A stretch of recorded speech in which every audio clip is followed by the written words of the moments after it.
સમાજ સેવા charitable trust અને ભગવતી સેવા મંડળના સંયુક્ત ઉપક્રમે ભરૂચની વેજલપુર મિશ્ર શાળા ખાતે નોટબુક વિતરણ કાર્યક્રમનું આયોજન કરવામાં આવ્યું હતું।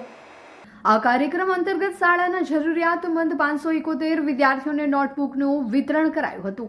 કાર્યક્રમ દરમિયાન લખડી પુલ, સંતોષી નગર, વાડિયા તથા જિલ્લા પંચાયત હસ્તકની શાળાના કુલ 571 વિદ્યાર્થીઓને નોટબુકનું વિતરણ કરીને બાળકોને મદદરૂપ થવાનો એક સ્તુત્ય પ્રયાસ કરવામાં આવ્યો હતો।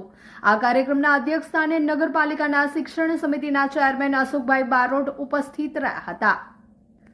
તેમણે ટ્રસ્ટની આ સેવાની કામગીરીને બિરદાવી હતી અને જણાવ્યું હતું કે આવા કાર્યોથી બાળકોના શિક્ષણ અને સારો સુધારો લાવી શકાય છે। ટ્રસ્ટના પ્રમુખ હિરન પટેલ તથા ભગવતી સેવા મંડળના પ્રમુખ નૈનાબેને પ્રાસંગિક પ્રવચન કરી સંસ્થાના સેવાકીય કાર્યોની રૂપરેખા આપી હતી।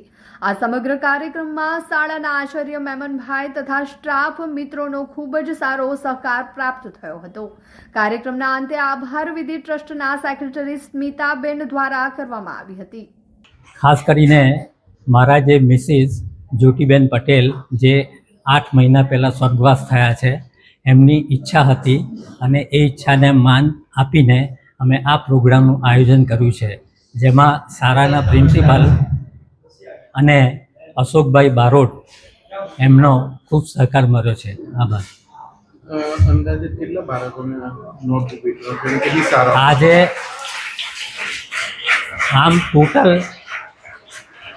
24 નગરપાલિકાની 24 સ્કૂલ છે અને ટોટલ બાળકો 2200ની ઉપર છે, પરંતુ આજે નજીકના વિસ્તાર આવરી લઈને 1144 નોટબુક્સનું આજે વિતરણ કરવામાં આવ્યું છે।